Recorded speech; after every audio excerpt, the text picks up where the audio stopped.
நேற்று நாம் தியானித்த வண்ணமாக கர்த்தருக்கு காத்திருக்கிறவர்களோ புது பலனடைந்து கழுகுகளைப் போல சட்டைகள் அடித்து எழும்பாடு சொல்லி தியானித்தோம். இந்த வழியில் கூட சங்கீத புத்தகம் 146 சங்கீதம் 6 வசனம், அவர் வானத்தையும் பூமியையும் சமுத்திரத்தையும் அவைகளுள்ள யாவையும் உண்டாக்கினவர், அவர் என்னென்றைக்கும் உண்மையை காக்கிறவர். அவர் வானத்தையும் பூமியையும் சமுத்திரத்தையும் அவைகளுள்ள யாவையும் உண்டாக்கினவர். அதோடு மாத்திரமல்ல, அவர் என்னென்றைக்கும் உண்மையை காக்கிறவர் என்று சொல்லி ஒரு அருமையான ஒரு வார்த்தையை பார்க்கிறோம். நம் தேவன் உண்மையை காக்கிறவராய் இருக்கிறார். ஒரு முறை தாவீதுக்கு ஆணையிட்டேன், நான் பொய் சொல்லேன் என்று சொல்லி தேவனுடைய வசனத்தை நாம் பார்க்க முடியும். ஆணையிட்ட வார்த்தையை அவர் நிறைவேற்றுகிற உண்மையுள்ள தேவனாயிருக்கிறார். ஒருவேளை இன்றைக்கு தேவன் சொன்ன வார்த்தைகள் நிறைவேறாதபடிக்கு நம் வாழ்க்கையிலே பலவிதமான சோதனைகள் கடந்து வந்திருக்கலாம். இஸ்ரவேல் குடும்பத்தாருக்கு சொல்லியிருந்த ஒரு வார்த்தையும் தவறி போகவில்லை, எல்லாம் நிறைவேறிட்டு சொல்லி பார்க்கிறோம். அதனால் நம் தேவன் உண்மையை காக்கிறவர்.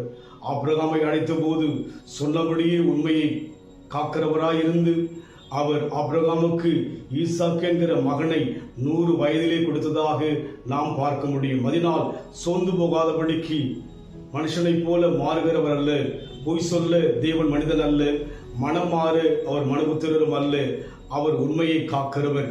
நாம் உண்மை இல்லாதவர்களாக இருந்த போதிலும் கூட அவர் உண்மையோடு சொல்லி பவுல் சொல்வதை பார்க்கிறோம். அதனால் நாம் சோர்விந்து போகாதபடிக்கு நம் வாழ்க்கையிலே சோர்வை விலக்கி உண்மையை காக்கிற தேவன் நிச்சயம் பதில் தருவார்கிற நம்பிக்கையோடு கூட நாம் இருப்போம். தேவன் நிச்சயமாகவே நம் வாழ்க்கையில் அற்புதம் செய்ய இன்றைக்கும் அவர் உண்மையுள்ளவராய் இருக்கிறார். உண்மை தேவனே உருக்கம் நிறைந்தவர், உண்மை தேவனே உருக்கம் நிறைந்தவர், என்னை காப்பவர் உறங்குவதில்லை,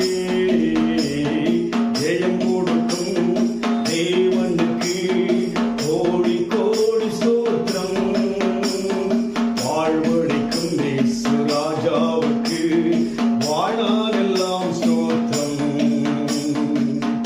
உண்மையை காக்கிற தேவன் எப்பொழுது நாம் உயிரோடு இருக்க மட்டும் கர்த்தரை துதிக்கும்படியான ஒரு வாஞ்சையுள்ள மக்களாய் இருக்கும்போது அவர் நிச்சயமாய் உண்மையை காக்கிறவராக வாக்குறுதியை நிறைவேற்றுகிற தேவனாய் இருப்பதற்காக ஆண்டவரை நோக்கி பார்ப்போம்.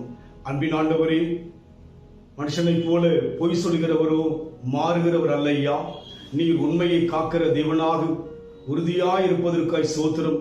கால தாமதமானாலும் நிச்சயமாகவே சொன்ன வார்த்தை நிறைவேறும் ஐயா. தாவீதுக்கு ஆணையிட்டது போல தாவீது வாழ்க்கையில் எல்லாவற்றையும் நிறைவேற்றினீர். அதுபோல இன்றைக்கு எங்களுக்கு என்னவெல்லாம் ஆணையிட்டிருக்கிறதோ அதை நிறைவேற்ற வல்லவராயிருப்பதற்காக நன்றி. நீர் உண்மையை காக்கிற தேவனாக இந்த வேளையிலும் வெளிப்பட்டதற்காக ஸ்தோத்திரம் கர்த்தாவே. நீர் பொறுப்படுத்திக் கொள்ளுங்க, இயேசுவின் நாமத்தில் பிதாவே, ஆமென். கர்த்தர் ஆசீர்வதிப்பாராக. God bless you.